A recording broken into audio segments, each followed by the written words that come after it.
O'zi bu narsa menda 2019-yildan beri bor.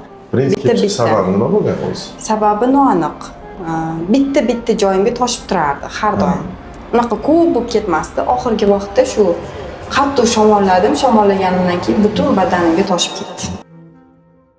Endi boshida shunaqa bo'ladi-da, bu kasallikda ham o'sha qabul qilishni boshlagandan keyin kasallikni bir marta qo'zg'atadi, keyin yana iziga tushirib ketadi.